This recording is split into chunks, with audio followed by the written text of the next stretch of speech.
what I'm seeing happening to this country from a spiritual level is amazing. I mean, this is very spiritually exciting to watch because there's so much so many things going on, not only in the carnal but in the spiritual realm. It is amazing to watch what's happening. This nation, and remember, God judges nations. He's going to judge the nations when he returns. He's going to set the goat nations on his left hand and the sheep nations on his right.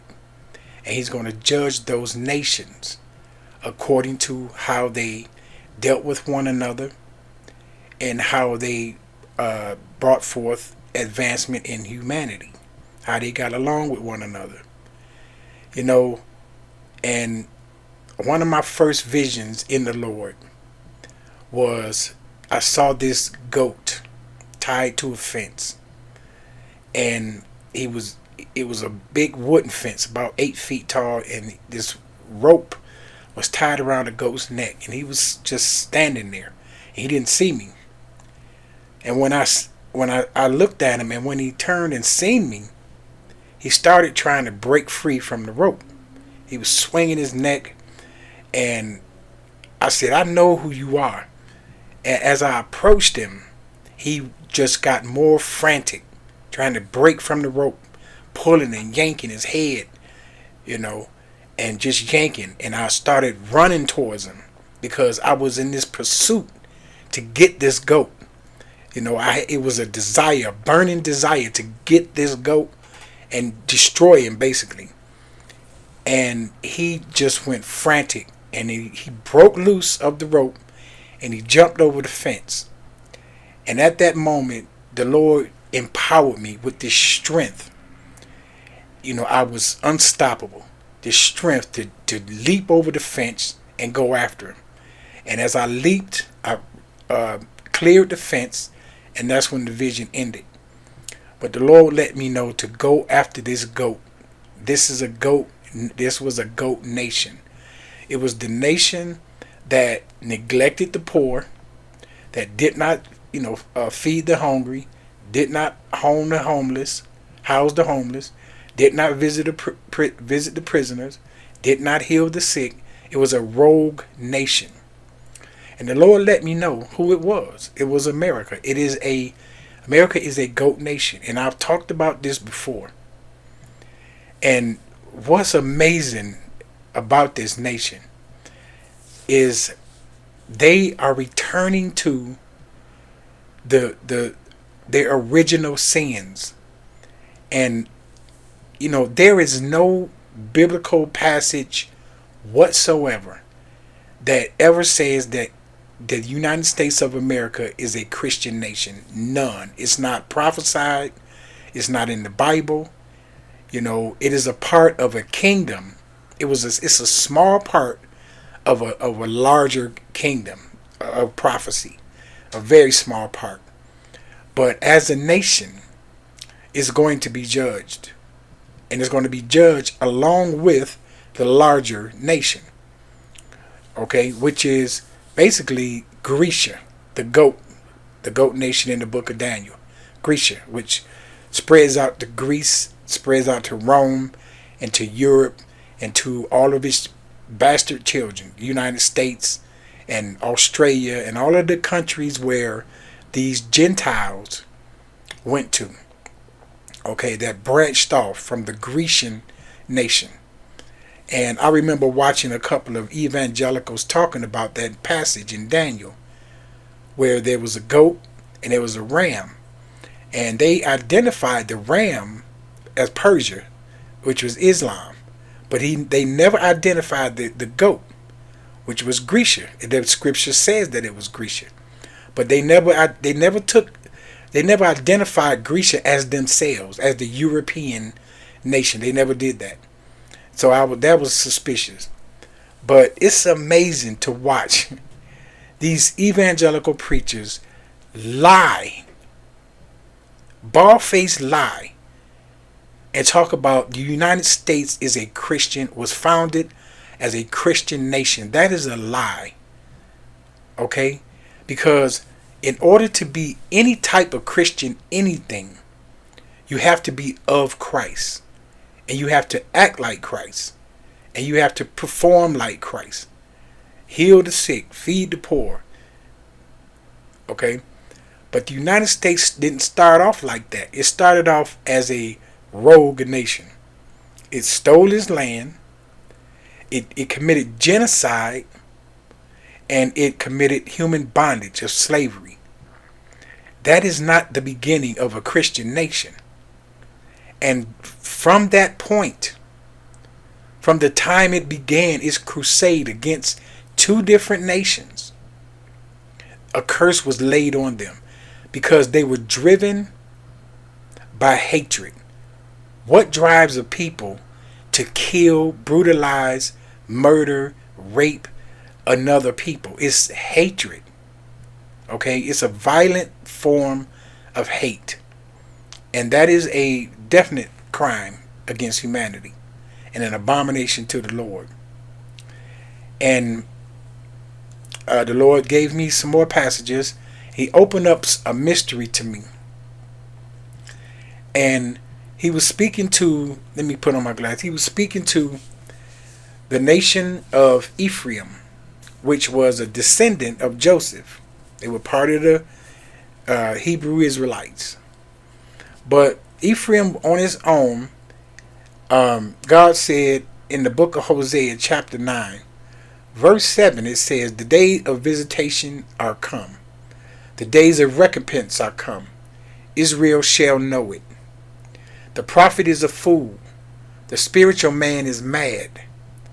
For the multitude of thine iniquity and the great hatred. Okay, he was saying that the leaders, the spiritual leaders of that nation had lost all contact with God. They were starting losing their minds. Okay, they were fools. And he said it. He said, and for the multitude of thy iniquities, and of thy great hatred. They were a country full of hate. He said, the days of visitation are come. They're here. And the recompense are come. And they will know it. And I truly believe that this nation knows that its time is up. Its time is up.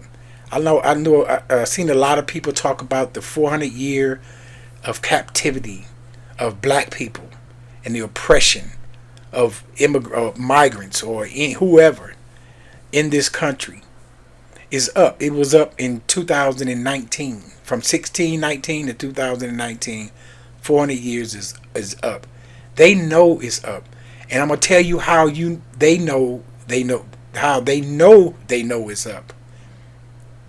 Is because recent statistics and facts have shown that the European American, the white American population is decreasing. And they're panicking.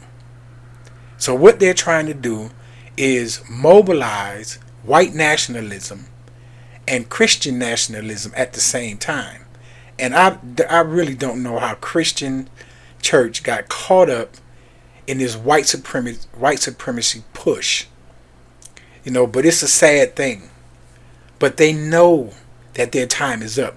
And the statistics show it. And they are very fearful that they are going to lose power and that their recompense is going to come upon them from people they have oppressed all their lives. So what they're doing now, they saw this opportunity for regrowth, rebuild through Donald Trump. They saw it when he stepped out and started speaking against immigrants, when he came down the elevator. They see that. And they latched on to him. It is not about the economy. It's not about abortion or homosexuality. That's where the Christian church latched on. The Christian nationalists, that's where they latched on. But he got a bigger audience of racists, of bigots. They latched on. And then the wealthy latched on because they see an opportunity.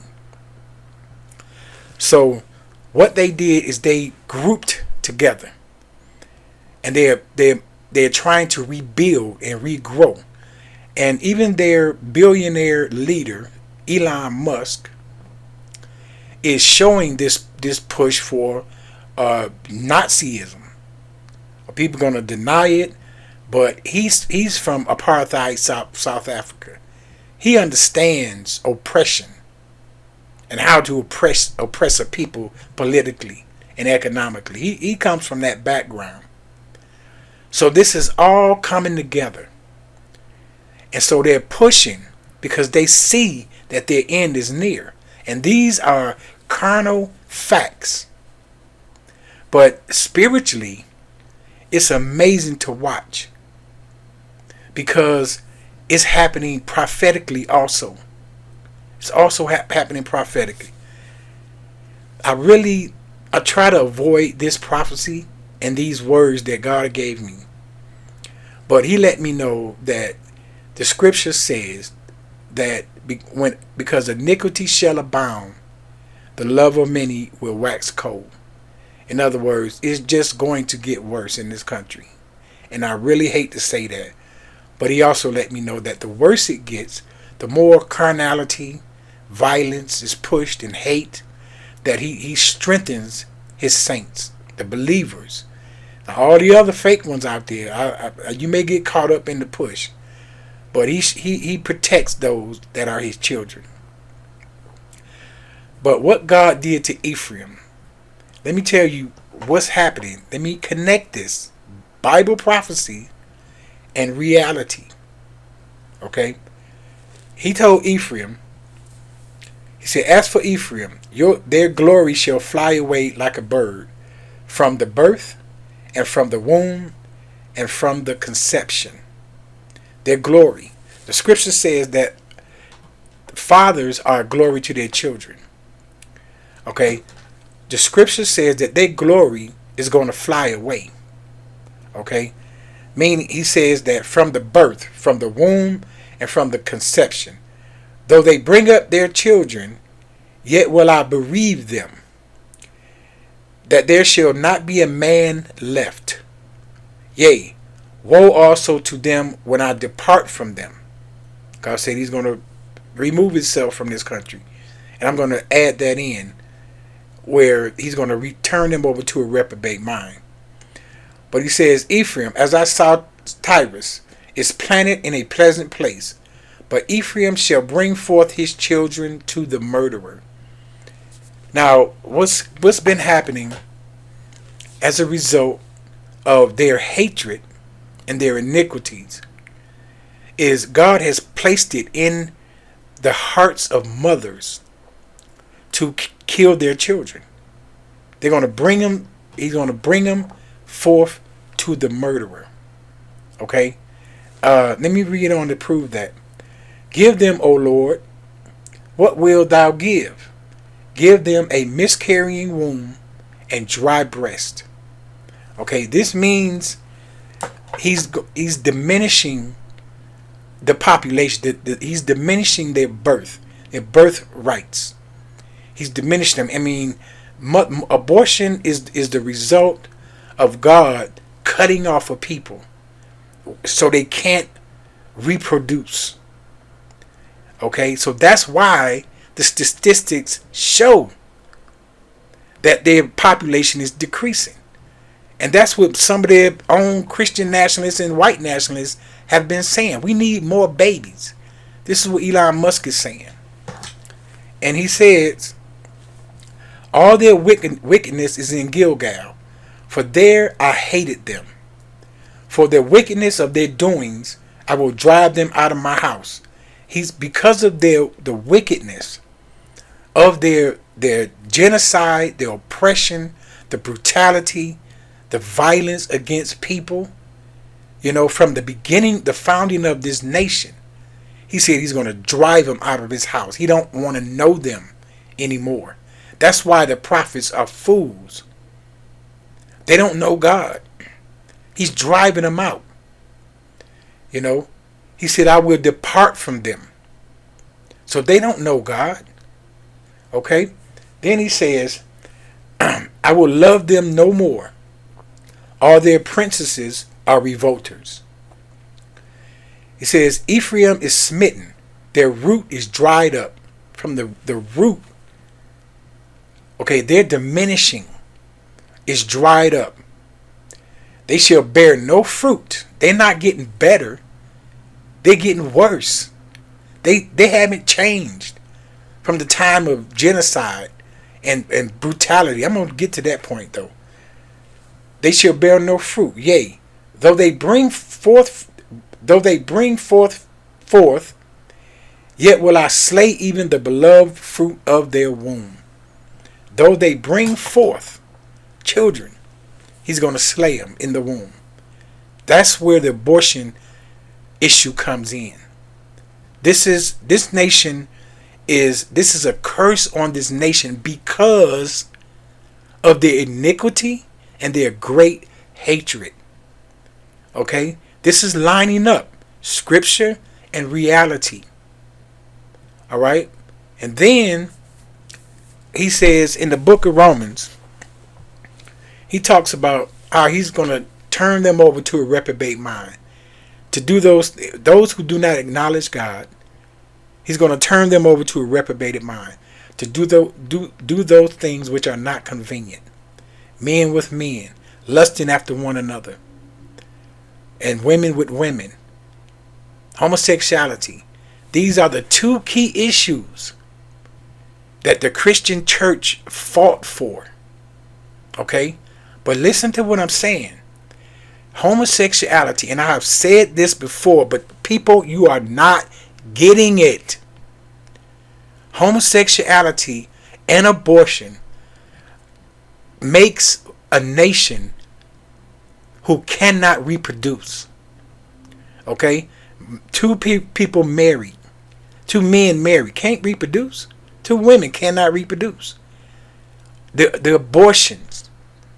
So what these politicians are doing, Christian nationalists and the Christian evangelicals, they're trying to reverse this. But they can't reverse it because it's a curse because of how they treat people. But they're not getting that. They don't get that. They're not understanding that. They are out in droves, champion this man to persecute, not only people who are having abortions, and homosexuals, but he's persecuting immigrants. He's persecuting black people. He's persecuting other countries for no reason. Okay, he's out for vengeance. Okay, this man's heart is not of God. Now, I'm going to tell you, people say, well, God put him in office. He even think God put him in office. But I'm going to say this. Okay? If God allowed Trump to be there, I would say he allowed him to be there. Brought him back. God did some things to Trump the first time and people missed it. He stood in his way of doing what he wanted.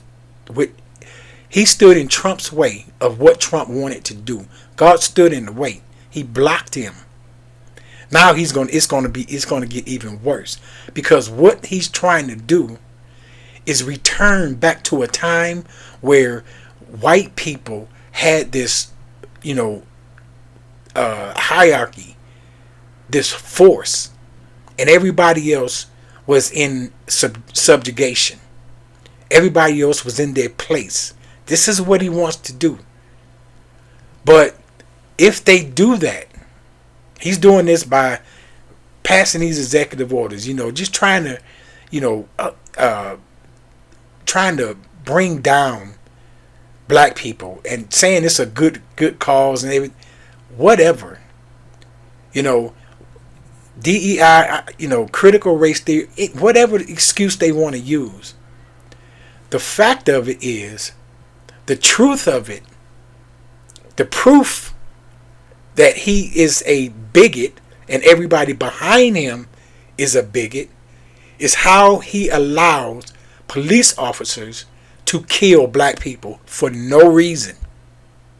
That, and how they're persecuting Hispanics, but not any other immigrants, just Hispanics. Okay? This all feeds into that great hatred that drove this country from the beginning. And what they're trying to do is return to that same mentality. But what do you think is going to happen when they start enforcing their hatred in laws? Vigilante violence, police brutality. What do you think? The curse is just going to get worse. What's worse than abortion? Homosexuality? What's worse than that? I'll tell you. This is a moral, spiritual thing. It's going to spread into worse cases of pedophilia, child trafficking. It's going, because these are things that is in the nature of men, and when they push through in hatred, a lot of things are liable to come out. A lot of things are coming out. Are going to come out. Not only pedophilia, but look at the violence. It's already increasing. Gun violence, children killing children. He said, "I'm going to turn your children over to the murderer." They killed children, killing children in school shootings. People killing other people in mass shootings for no reason. A guy goes up into a black church and kill them. What was that, 9 people? Goes into a supermarket and kill 9 black people. This is great hatred. This feeds their lust for violence and for race hatred. And they making an excuse. Well, we need to clean this up because of abortion and homosexuality. The reason there's abortion and homosexuality, my God, I'm so sick of this, saying this, is because of your hatred. You need to understand that if you resort back to the original sins, it's just going to get worse. Then it's not going to clean up. The scripture says the love of many will wax cold, iniquity shall abound. God, yes, I believe he's purposely reducing your population. Now we're going to go into what God gave me the other day. Now, first let me talk about this. I'm gonna set the stage for you. The relationship between Moses and Pharaoh. God told Moses, "Go to Pharaoh and tell him, let my people go." Just that simple. Pharaoh refused, laughed at him, told him to get out. Moses went back to God. God said, "Go back and tell him, let my people go. And this time, you're going to send frogs throughout the land." So this went on. All right. Moses kept going to Pharaoh saying, "God said, let my people go so they can come and worship me." But Pharaoh, for the first, I think, 4 or 5 plagues, he sent locusts, he sent lice, he sent boils. And after the boils, when it started killing the people or getting infecting the people and his cattle, and all of the cattle of Pharaoh was dying, but all of the cattle of Israel was still alive, Pharaoh said, "Okay, I'll let your people go." All right. But God told Moses, he said, "I'm going to harden his heart. I'm going to harden his heart, and he's not going to let the people go." So Moses went back, and he told Pharaoh, "Let my people go." Pharaoh said no. And God sent another plague on him. It was like 3 other plagues until and each time God said to Moses, "I'm going to harden his heart." Now, if if, like I said, if God has allowed this man, Trump, to run this nation, what he's doing is to me is hardening his heart, because it's been 400 years and he's come to him and he's set this person is in place at a time such as this, and he is the worst thing. He's the worst of humanity, but he's the best thing for God to harden his heart, because what's going to happen as a result of him hardening his heart and they returning to wickedness, I'm going to show you. So finally, the last plague was God said, he told the people of Israel, he said, look, y'all protect yourself. Put lamb's blood over your door, because it's about to go down. Okay? So he killed the firstborn of Pharaoh's house, all of his soldiers, all of the firstborn men, firstborn of every man died. And every firstborn male died. Every firstborn cattle died. And he saved all of the people of Israel's firstborn, as long as they had the blood over the doorpost. God said, it's going down. After that, Pharaoh said, okay, go. Get away from me. Get out of my sight. Take your people and go. Moses left. They left. And people had favor with the Egyptians. The Egyptians was giving them things, gold, silver, food, clothes, gave them things to leave. They had favor with the people. And the people was, they left. He took them out to the wilderness, got to the sea. And let me tell you what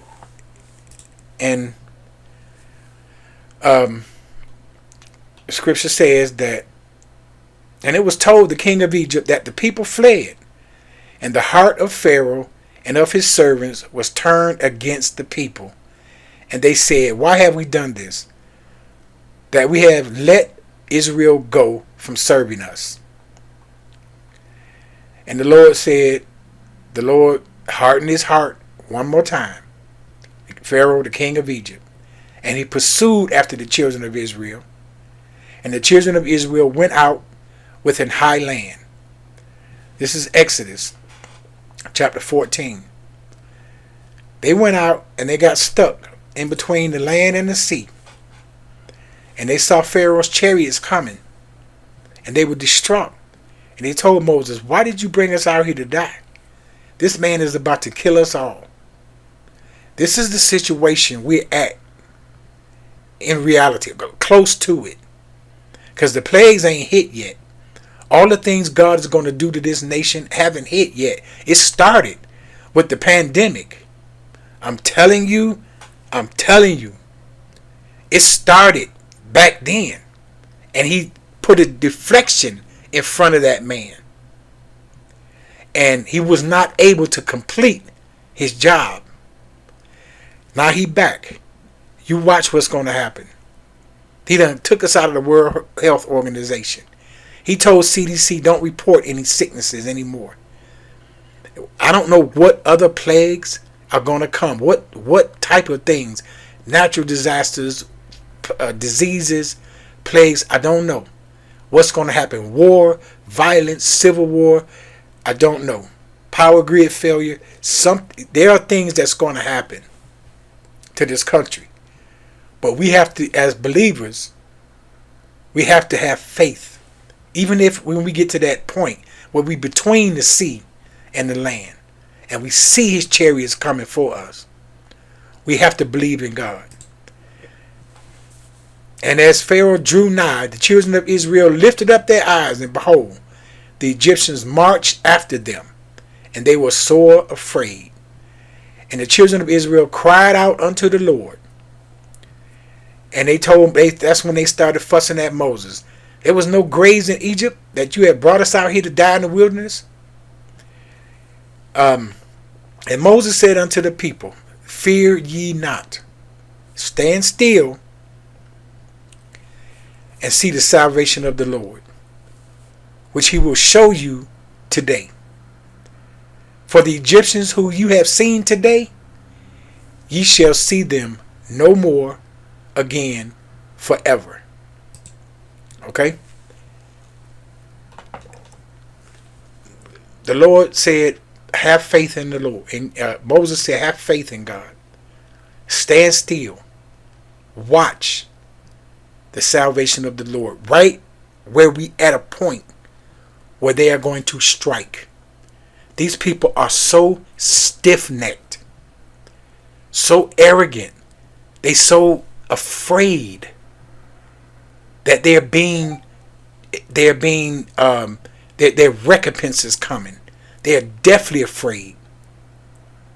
They are so afraid of retribution from the people they oppressed that if they become a minority, these things are the things they did to those they oppressed are going to be done to them. They are definitely afraid.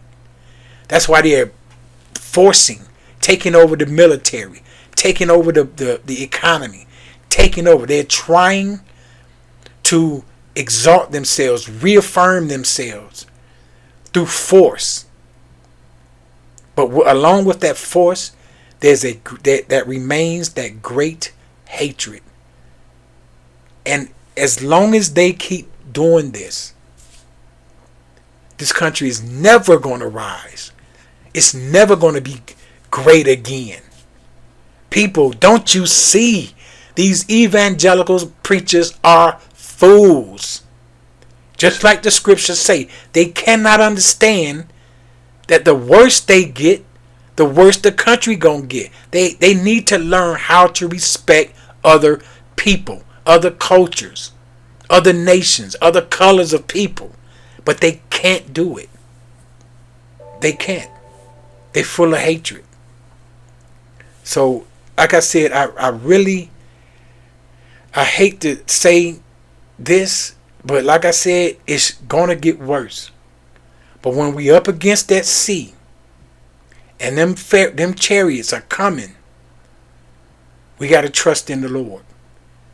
And when God makes his move, this country is going to be rubble. And those people that you see today, you will never see again. I pray that the Lord have mercy on us.